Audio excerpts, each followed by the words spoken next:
దేవుని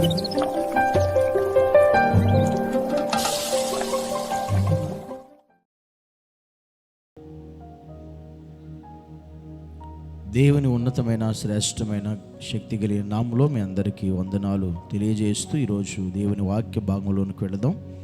ఆదికాండము 50వ అధ్యాయము 24వ వచనాన్ని నేను చదువుతున్నాను. యోసేపు తన సహోదరులను చూచి నేను చనిపోవచ్చున్నాను, దేవుడు నిశ్చయముగా మిమ్మల్ని చూడవచ్చి ఈ దేశంలో నుండి తాను అబ్రహాము, ఇస్సాకు, యాకోబులతో ప్రమాణము చేసి ఇచ్చిన దేశమునకు మిమ్మును తీసుకొని పోవునని చెప్పాను. ఇక్కడ యోసేపు తన ప్రజలతో, తన సహోదరులతో, తన అన్నాదమ్ములతో మాట్లాడుతున్న విషయం ఏంటంటే, యోసేపు చనిపోయే చివరి క్షణాల్లో, చివరి దినాల్లో తన సహోదరులతో మాట్లాడుతున్నాడు. తన సహోదరులను చూచి తను చనిపోబోచున్నాను కనుక దేవుడు నిత్యంగా మిమ్మల్ని చూడవస్తాడు, ఈ దేశం నుండి అబ్రహాము, ఇస్సాకు, యాకోబులతో ప్రమాణం చేసి ఇచ్చిన దేశానికి మిమ్మల్ని తీసుకుని వెళతాడు అని యోసేపు ఈ మాట చెబుతాడు. ఇశ్రాయేలు ప్రజలు ఇంకా ఐగుప్తులోనే ఉన్నారు, తన సహోదరులు అక్కడే ఉన్నారు. యోసేపు చనిపోయే పరిస్థితి వచ్చింది.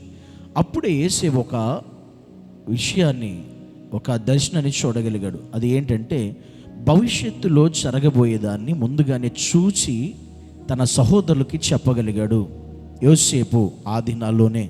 ఏంటదంటే, దేవుడు ఖచ్చితంగా మిమ్మల్ని చూడవస్తాడు. అంటే దేవుడు మిమ్మల్ని చూడడానికి ఐగుప్తుకు వస్తాడు, మిమ్మల్ని ఈ దేశంలోండి తీసుకుని వెళతాడు. ఎక్కడికంటే వాగ్దాన భూమిలోకి.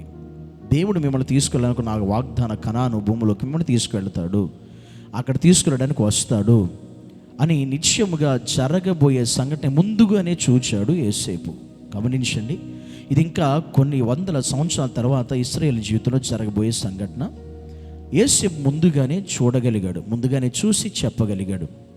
ఈరోజు ఆ చూచే విధానం ఈరోజు మనకు తెలియాలి. దేవుని నమ్మిన బిడ్డలుగా, ఆత్మీయులుగా మనం దేవుని సన్నిధిలో ఆత్మీయంగా ఉంటే, పరిశుద్ధత కలిగి ఉంటే, దేవుని సన్నిధిలో వాక్యానుసారం మనం జీవిస్తూ ఉంటే, దేవుని పట్ల భయము భక్తి కలిగి మనం ఉంటే, మన భవిష్యత్తు ఏంటో అనేది, మన జీవితంలో రాబోయే దినంలో దేవుడు మనల్ని ఎలా నడిపిస్తాడో, ఎక్కడికి తీసుకువెళ్తాడో, ఆయన ఏ విధంగా నడిపిస్తాడో, ఏ కార్యాలు జరిగిస్తాడో, మన పరిస్థితి ముందు ఉన్న దినాల్లో, రాబోయే దినాల్లో భవిష్యత్తులో ఎలా ఉంటుందో మనం చూడగలుగుతాం. యోసేపు దాన్ని చూడగలిగాడు, యోసేపు దాని గురించి మాట్లాడగలిగాడు, దాని గురించి చెప్పగలిగాడు.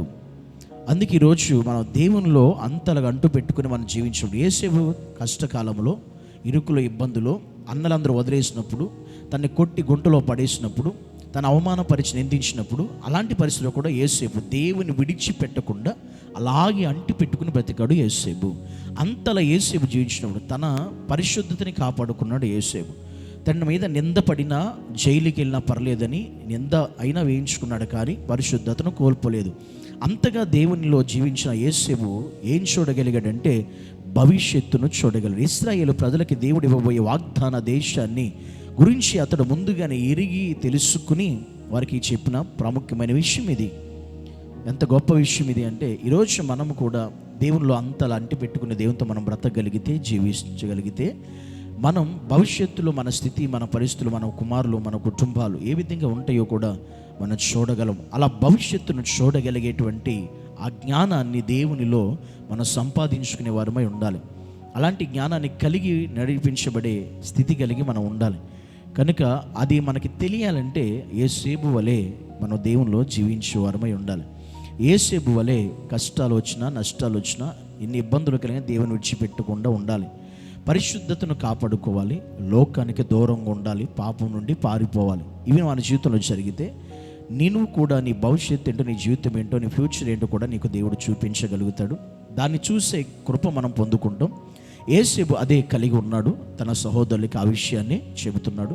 ఈ అంచె దినాల్లో కూడా మనము కూడా భవిష్యత్తును చూసి దేవునిలో నడిచే వారమై ఉండాలని దేవుడిని ఆశపడుతున్నాడు. అటు కృప దేవుడు మనందరికీ కూడా అనుగ్రహించి సహాయం చేసి నడిపించునుగాక. ఆమేన్. పరమ తండ్రి అయిన యేసయ్య, నీ వందనాలు నాయన, స్తోత్రం. యోసేపు వలె మేము కూడా నాయన ప్రభువా, అతని యొక్క చివరి దినాల్లో తన ప్రజలు, తన సహోదరులు, తన కుటుంబీకులు వాగ్దాన భూమిలోనికి నువ్వు తీసుకువెళ్తావని ముందుగానే తెలుసుకుని దాన్ని చూచి చెప్పగలిగినటువంటి స్థితి కలిగిన వాడు యోసేపు.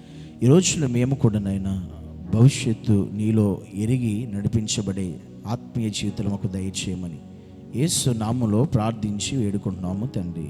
ఆమేన్.